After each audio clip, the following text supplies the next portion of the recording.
कि भगवान ऐसा क्यों करते हैं, भगवान ऐसा क्यों करते हैं। भैया एक कंकड़ उठाओ और शीशे पे ऐसे मारो, पूरा ढेर हो जाएगा। और गोली मारने पर भी ढेर नहीं होता।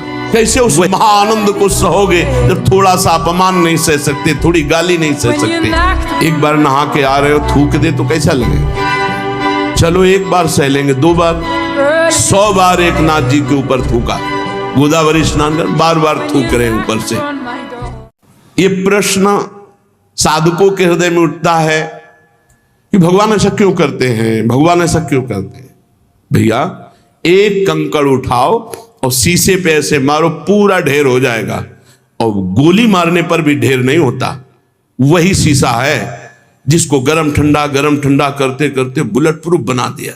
नहीं बना दिया, गोली मारो तो नहीं लगता, शीशा ही तो होता है। तो भगवान अपने भक्त को बुलेट प्रूफ बनाते हैं। ये काम क्रोध लोभ मोह मद मत्सर कुछ ना बिगाड़ पावे। अरे बोले भगवान का दास है, देखो ना कितनी निंदा, कितना अपमान, कितनी प्रतिकूल, लेकिन विचलित नहीं हुआ। ये अपने मार्ग में दृढ़ रहा, तभी तो हम उनके चरित्र पढ़ते हो, जय जयकार उनकी करते। ये भगवान बनाते।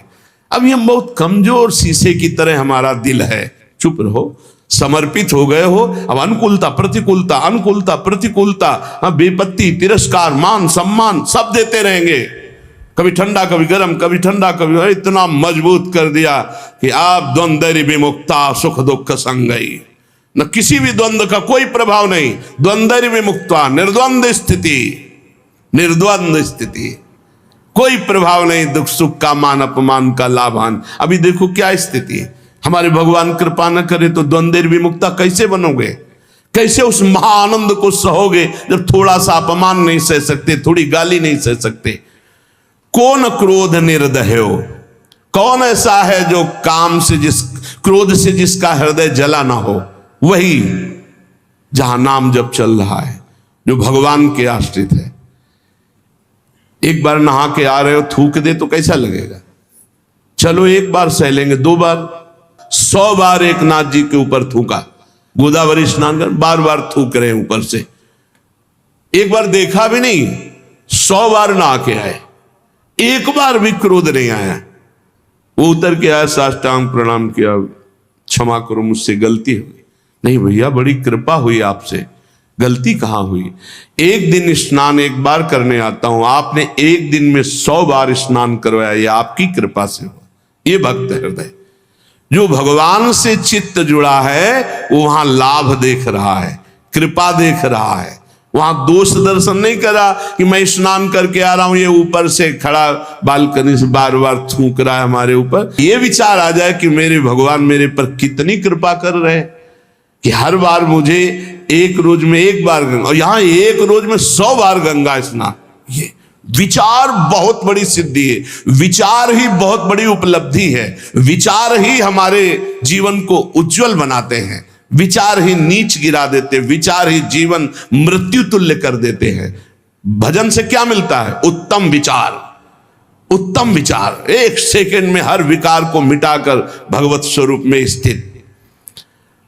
कामवश के ही नहीं कीन्हो, कौन ऐसा है जिसको काम ने अधीन न कर लिया। और जिसने अपने अहंकार को भगवान के चरणों में समर्पित कर दिया, उसको काम अधीन नहीं कर सकता। थोड़ा भी अहंकार है तो काम वहां बैठा हुआ है, क्योंकि अहंकार में ही कामना है। स्वरूप में कभी कामना जागृत हो ही नहीं सकती।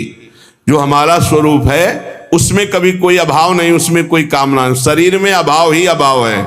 जब तक हम अपने को स्त्री पुरुष मानेंगे तब तक कामनाओं का ये सिलसिला चलता रहेगा, इसे हम नहीं रोक पाएंगे। जब स्वरूप बोध होगा तभी कामनाएं रुकेंगी, या जब अहम भगवान के चरणों में समर्पित होगा तो रुकेंगी। तो काम का प्रभाव कहाँ होता है, जहां अहम समर्पित नहीं हुआ, जहां निरंतर नाम जप नहीं होता। ठाकुर हरिदास जी के पास वैश्या गई 3 दिन बराबर श्रृंगार करके, लेकिन ना नाम जप में रुकना है और ना दासत्व में कोई कमी है। तो 3 दिन में वो खुद दासी बन गई, हरि नाम जपने लगी और गई थी हरिदास जी को भ्रष्ट करने, और वो स्वयं भ्रष्ट आचरणों से मुक्त होकर भगवत स्वरूप मार्ग का अनुसरण कर। ये है प्रताप, जो भगवान में अहंकार समर्पित करके नाम जप कर।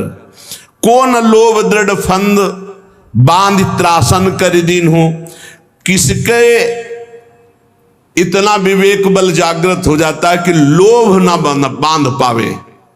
वही जिसको नाम का लोभ है।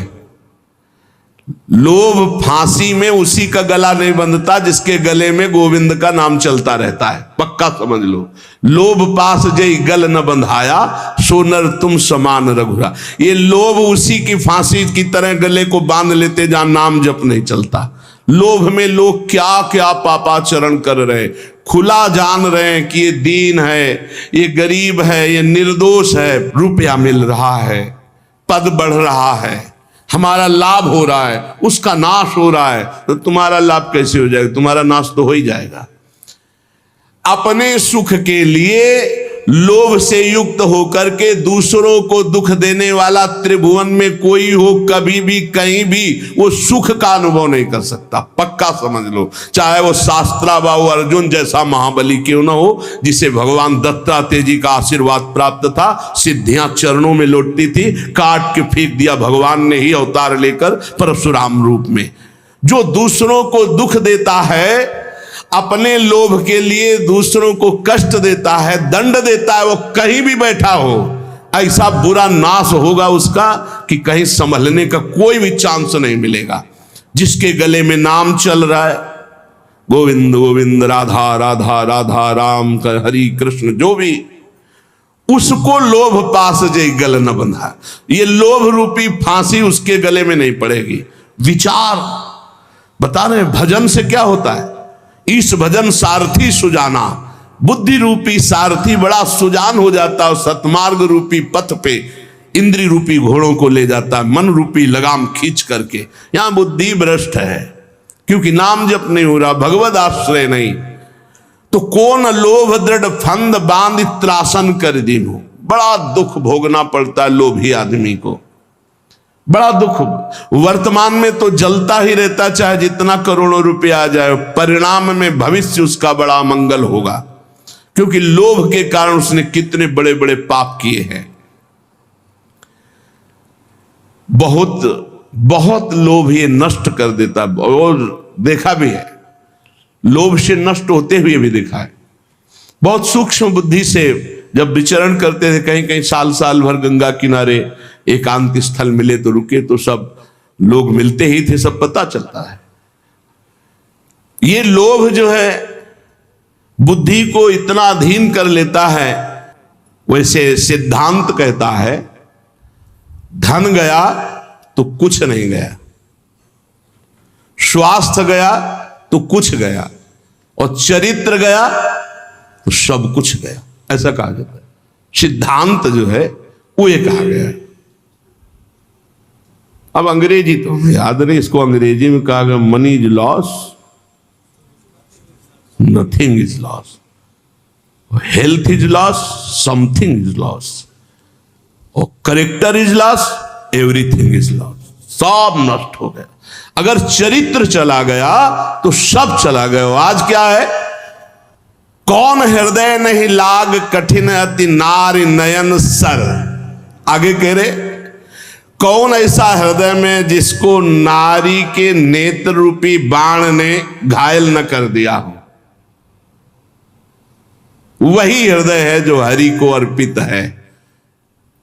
जिसके हृदय में भगवान का स्मरण चल रहा है, उसके हृदय में नहीं होगा। अगर देखने योग्य है तो भगवान का भजन करने वाले देखने योग्य हैं, और कुछ देखने योग्य नहीं संसार में, कुछ देखने योग्य नहीं।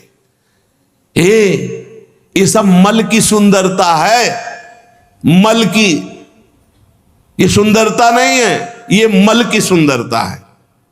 एक काम करने राजमहल में जाती थी, तो राजमहल में काम करने वाली साधारण घर में काम करने वाली थोड़ी होती, वो उसका एक पदवी होती है, वो रानी की दासी पूरा। और उसका जो लड़का था, एक दिन वो महल तक गया किसी कार्य के लिए, ऊपर राजकुमारी थी। राजकुमारी को देखा तो एकदम हृदय में व्याकुलता, इतना सुंदर रूप है तो मुझे कहाँ मिल सकता? मैं तो काम करने वाली इस महल में जो मेरी माँ है, मैं उनका पुत्र हूं, तो भला मुझे कैसे मिल सकती है? अब इतना उसको राग तत्काल हो गया कि उसने निश्चय कर लिया अगर राजकुमारी नहीं मिलेंगी तो प्राण छोड़ दूंगा।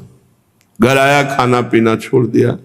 1-2 दिन मां ने पूछा क्या बात है, उसने कहा स्वास्थ्य ठीक नहीं। 2-4 दिन हो गए, पूछा क्या बात है, स्वास्थ्य ठीक नहीं। तो राजा से प्रार्थना की, राजवैद्य आया, उसने नाड़ी पकड़ के देखा, बोले कोई शरीर में दोष नहीं, कोई रोग नहीं इसमें, इसका मानसिक कोई रोग हो तो हम नहीं कह सकते, शरीर में कोई रोग नहीं।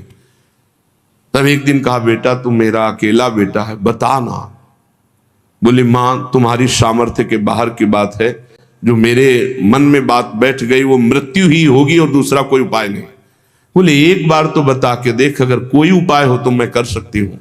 बोले क्या कर सकती हूँ? जिस घर में काम करती हूँ महाराज की राजकुमारी को मैंने देखा, मेरा चित्त आ गया, मैं जी नहीं सकता उसके बिना, क्या आप ब्याह करा सकती हूँ? अब ये बोलने की भी सामर्थ्य नहीं, तुरंत मृत्यु दंड दे दिया जाएगा। एक काम करने वाली राजा की पुत्री से ब्याह की बात अपने पुत्र के लिए कर सके, इतनी हिम्मत की बात कहां।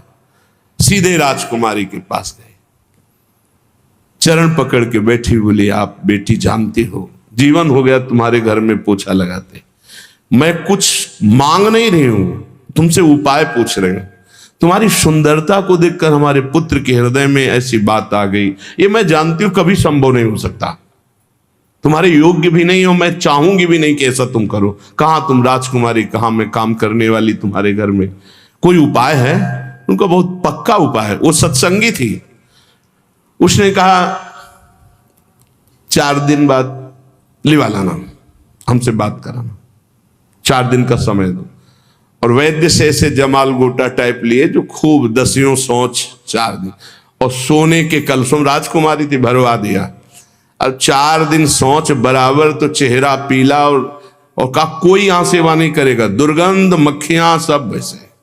अब वो चेहरे की कांति जो चमक रही थी, बुलाया तो वहीं जो कमरा था वहीं से ऐसे करने लगा। बोले नहीं ये इसी में राजकुमारी है, और घड़े खुले एकदम रखे, मल दुर्गंध है। उसने कहा कैसे में राजकुमारी रहती है? अंदर गए तो उठाया उसको, 4 दिन से बराबर सोच हो रही थी, चेहरा एकदम पीला, एकदम ऐसा। तो उनका वो राजकुमारी कौन है जिनको छत में देखा? बोले हम ही को देखा। बोले वो सुंदरता कहाँ है? बोले घड़े में भरी है, ये घड़े में वही सुंदरता भरी है। अच्छी, हमें ब्याह नहीं करना।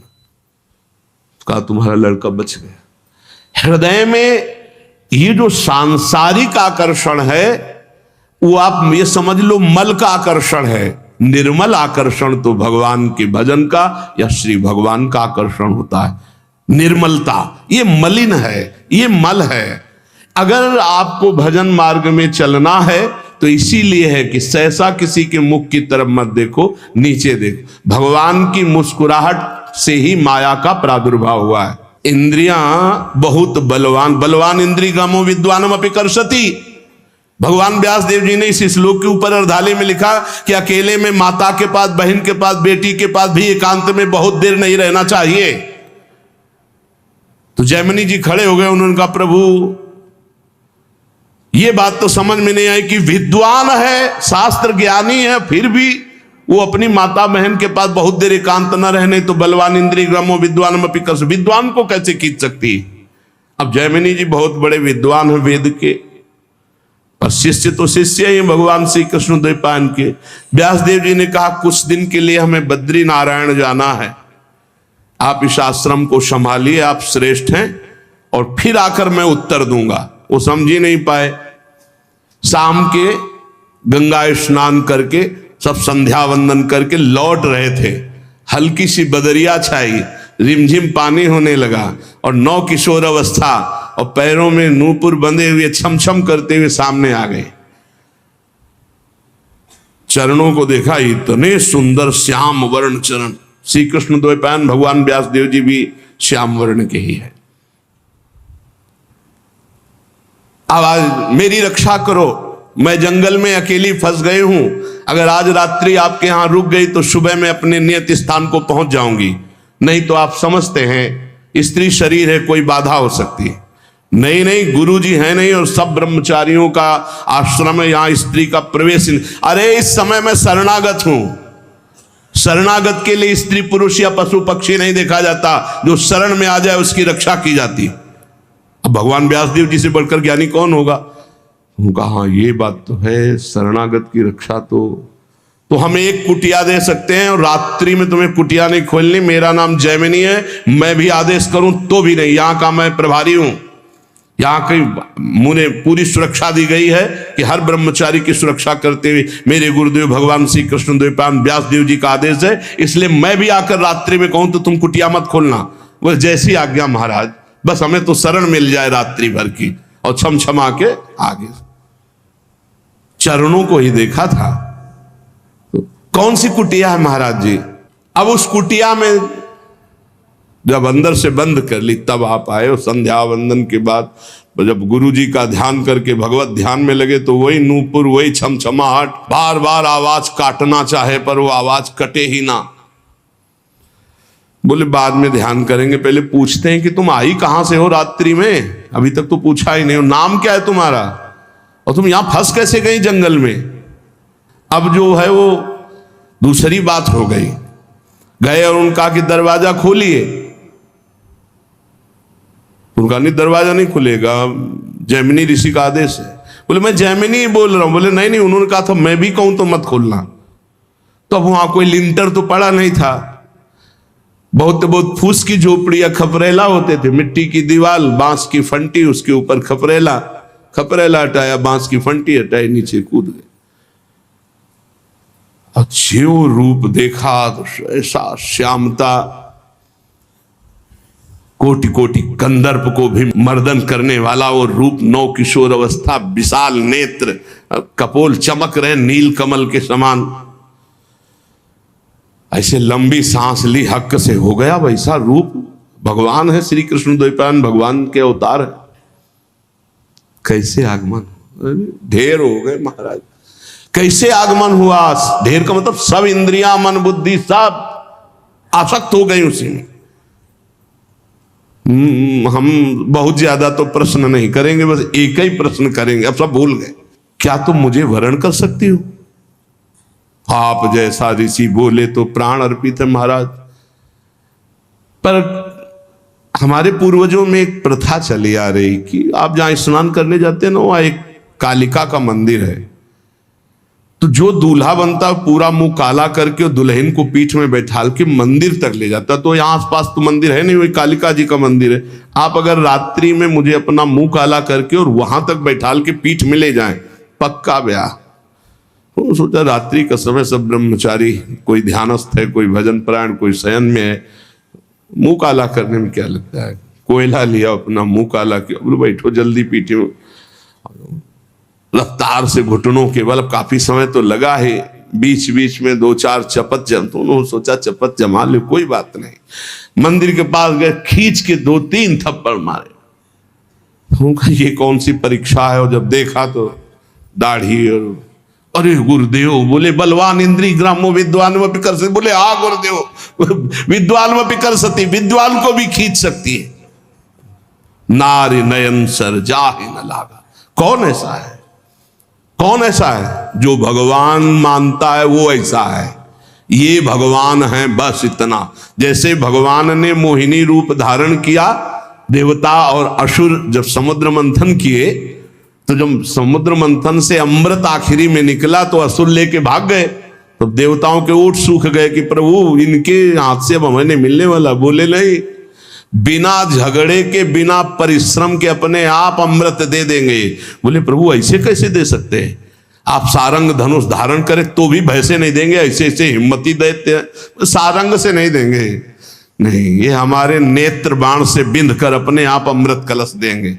एक सेकंड लगा, वो मोहिनी रूप छम छम करते हुए भगवान, देवता मुस्कुरा दे।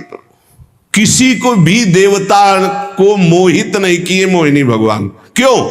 क्योंकि उनको पता है हरि है, ये हरि है। समझ रहे हो ना? एक भी देवता लुभायमान नहीं हुआ, क्योंकि पता है हरि है। और दैत्यों की तरफ जे ही गए,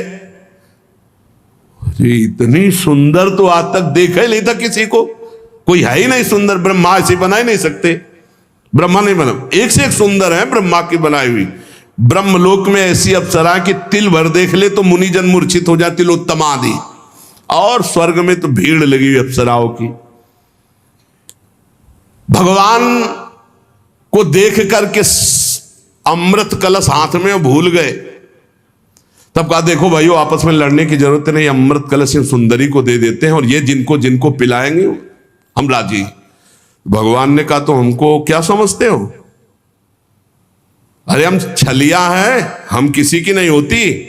अरे बोले तुम कुछ भी इतना कह के ना कि हम छलिया हैं किसी की नहीं, तो ऐसा मुस्कुरा दिया, तिरछी कटाक्ष मारी, मानो ये ले अमृत कलश।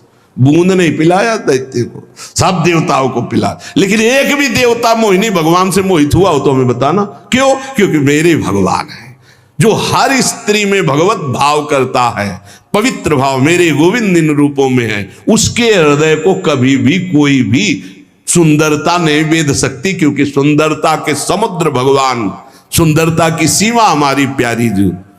श्रीपाद प्रबोधानंद जी ने वृंदावन महिमामृत में लिखा कि स्वयं मोहिनी अवतार भगवान भी राधा दासी उपासक के हृदय को मोहित नहीं कर सकते। ऐसा सौंदर्य त्रिभुवन में तो है ही नहीं।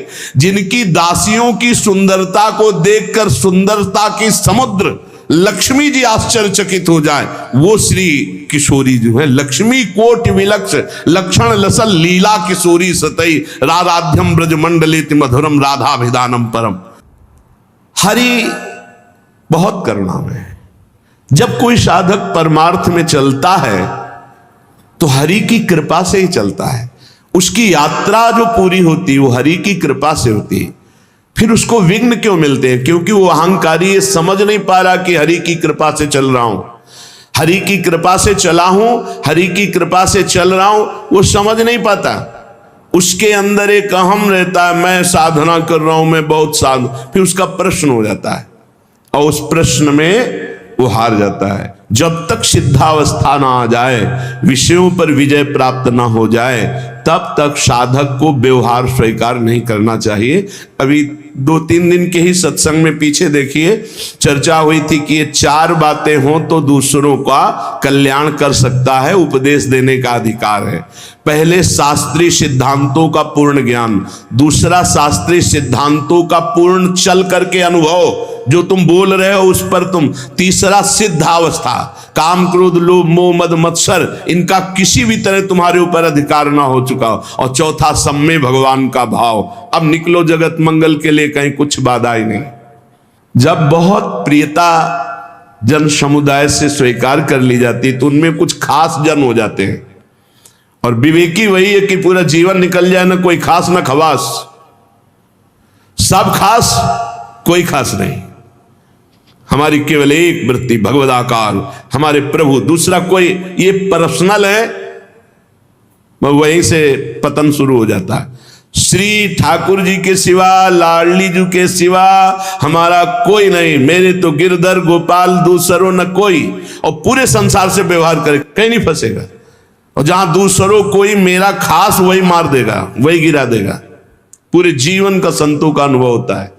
पूज्यपाद श्री उड़िया बाबा जी महाराज के वचन, बृहस्पति के समान ज्ञानी और धर्मात्मा और उच्च पद में विराजमान हो तो भी विरक्त को एक जगह से कई दिन भोजन नहीं लेना चाहिए। बृहस्पति के समान 5 घरों से, या अचानक कोई भाई एक दिन दे दिया, वो भी निषेध है, पर आप ले एक दिन चला पा लिया ठीक है, दोबारा 2-4 महीने बाद कभी, ऐसा निमंत्रण सिद्ध पुरुष पर कोई अंकुश नहीं है। ये साधक की बात है। क्योंकि पूज्य स्वामी श्री ओंकारानंद सरस्वती जी महाराज जब वयोवृद्ध हो गए तो एक गृहस्थ अपने घर ले गए, पिता की तरह उनका दुलार आजीवन, जो भी 2-4-6 वर्ष शरीर रहा, जो परिपक्व महाअवस्था को प्राप्त है, वो कोई सेवा करे कोई कुछ करे, उनमें कोई 95 वर्ष की अवस्था और ब्रह्माकार वृत्ति। तो धन्य है वो गृहस्थ जो उनकी से गंगा किनारे रहते थे, आखिरी में उठा ले। कह रहे विना स्वात्मा रामेश्वरम हरिम मुग्धस त्रिभुवने, चैलेंज है त्रिभुवने, त्रिभुवन में कोई ऐसा नहीं जिसको ये माया विघ्न ना डाल दे।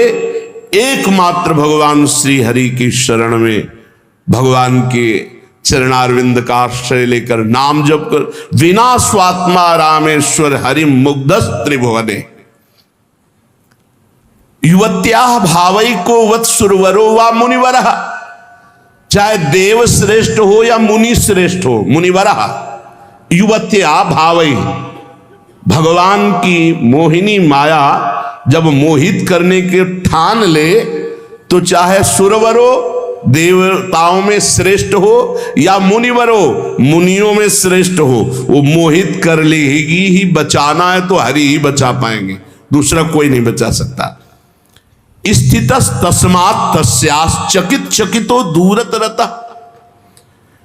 बड़ा आश्चर्य का विषय है कि जब पता है कि ये हमारे मार्ग में विघ्न है, हमें भगवान से विमुख, फिर चकित चकित आश्चर्य है, आश्चर्य है, आश्चर्य। जानता हुआ भी वो विघ्न को ही अमृत स्वीकार कर रहा है।